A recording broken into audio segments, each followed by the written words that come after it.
रूही उस पुराने बाबा को ढूंढने निकलती है जिसने कभी उसकी मदद की थी। रात का समय है, चारों तरफ सन्नाटा, हवा में अजीब सी गंध।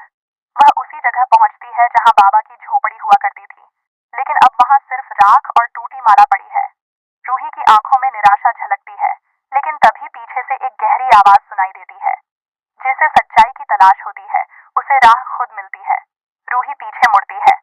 वही बाबा, हाथ में त्रिशूल नुमा डंडा, माथे पर भभूत और आंखों में तेज। रूही हैरान होकर पूछती है, बाबा, आप यहाँ कैसे? मैंने तो सोचा था आप कहीं चले गए। बाबा धीमे स्वर में कहते हैं, मैं कहीं नहीं गया बेटा। मैं तब आता हूँ जब अंधकार बहुत गहरा हो जाता है। तुम्हारे घर में अब एक ऐसी आत्मा है जो सिर्फ एक इंसान की नहीं, बल्कि सबकी खुशियां निगलना चाहती है।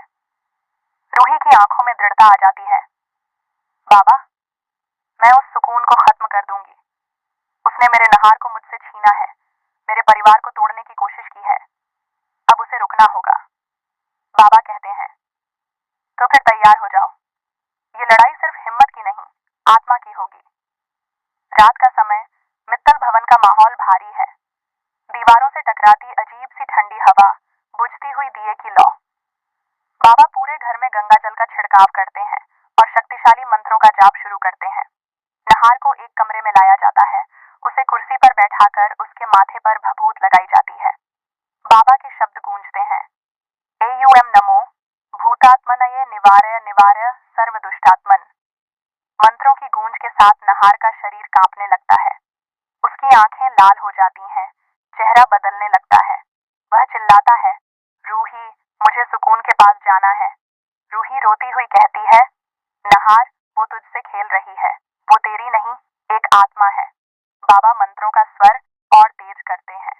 तभी कमरे की लाइट्स झपकने लगती हैं, हवा में सुकून की आवाज गूंजती है। कौन है जो मेरे रास्ते में आ रहा है?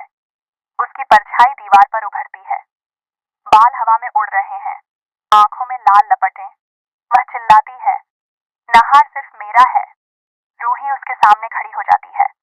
नहार तेरे वश में नहीं रहेगा। सुकून, तेरा खेल अब खत्म होगा। बाबा हाथ उठाकर एक तेज मंत्र बोलते हैं और कमरे में सफेद रोशनी भर जाती है। सुकून दर्द से चीख उठती है।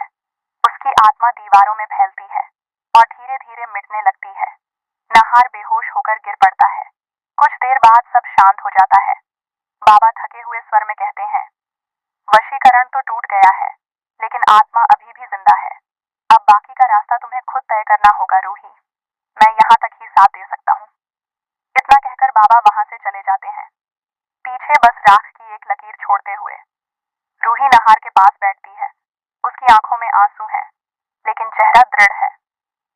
अब मुझे अकेले लड़ना होगा, तेरे लिए, अपने परिवार के लिए। लेकिन तभी हवा में फिर वही आवाज गूंजती है, रूही, तू मुझे मिटा नहीं सकती। मैं तेरे हर साय में जिंदा रहूंगी। कमरा ठंडा पड़ जाता है, खिड़की अपने आप खुलती है और दिया बुझ जाता है। रूही समझ जाती है, सुकून गई नहीं है, बस और ताकतवर होकर लौटेगी। अब देखना होगा कि क्या रूही अपने विश्वास की ताकत से इस आत्मा का अंत कर पाएगी। रूही बचाई अपने नहर को। उसे रेलिंग के ऊपर से कूदने से जब रूही आवाज लगती है, नाहर जी तुरंत नहर एकदम चौंक जाता है। नहर पीछे पलट कर देखता है। रूही पूरी तरह से घबराई हुई है। तुरंत नहर रूही को गले लगाता है और रूही ने उसे साधु बाबा से पहले ही बात कर चुकी हुई थी। सुकून के आत्मा को नहर के जिंदगी से हमेशा के लिए निकलने के लिए, जिसे सही टाइम पर साधु बाबा ने आकर के यहाँ पर, अब नहर के जिंदगी से उसे सुकून के आत्मा को हमेशा के लिए दूर कर देंगे, जिससे आप सभी लोगों के बीच में बहुत जल्द देखने के लिए मिलेगा। रूही और नहर फिर से एक हो जाएंगे। सुकून का आत्मा से पीछा, नहर का हमेशा के लिए छूट जाएगा। नहार की आवाज गूंज उठी, तुम सोच भी कैसे सकती हो कि मैं तुम्हें माफ कर दूंगा? रूही, जो औरत मेरे घर की दहलीज पर झूठ लेकर आई, उसने मेरी माँ को, मेरी दादी को, यहाँ तक कि मेरे बच्चे की उम्मीद को भी धोखा दिया। रूही कांप गई, लेकिन अपने आंसुओं को रोकते हुए बोली, हाँ नहार, मैंने गलती की, पर क्या सिर्फ मैं ही गुनहगार हूँ? तुमने भी तो मुझ पर भरोसा करना छोड़ दिया था। जब मुझे तुम्हारी जरूरत थी, तुमने मेरी तरफ देखा तक नहीं। नहार ने रूही की ओर कदम बढ़ाया। जब किसी रिश्ते की नींव झूठ पर रखी जाती है, तो भरोसे का सवाल ही कहाँ बचता है। तुमने तो मेरे जीवन का सबसे पवित्र सपना तोड़ दिया, माँ बनने का झूठ बोलकर। क्या तुम्हें अंदाजा है उस दिन मेरी माँ के चेहरे पर कैसी खुशी थी जब उन्हें लगा कि वो दादी बनने वाली है? कैमरा रूही के चेहरे पर झूम करता है। उसकी पलकों के नीचे से एक आंसू लुढ़क जाता है। वह धीरे से कहती है, मुझे डर था नहार, डर कि अगर मैंने सच बताया तो तुम हमेशा के लिए मुझे छोड़ दोगे। मैं तुमसे इतना प्यार करती थी कि तुम्हें खोने का ख्याल भी मुझे मरने जैसा लगता था। नहार पलटता है, हॉल की दीवारों को घूरते हुए कहता है, प्यार? ये प्यार नहीं, स्वार्थ था रूही।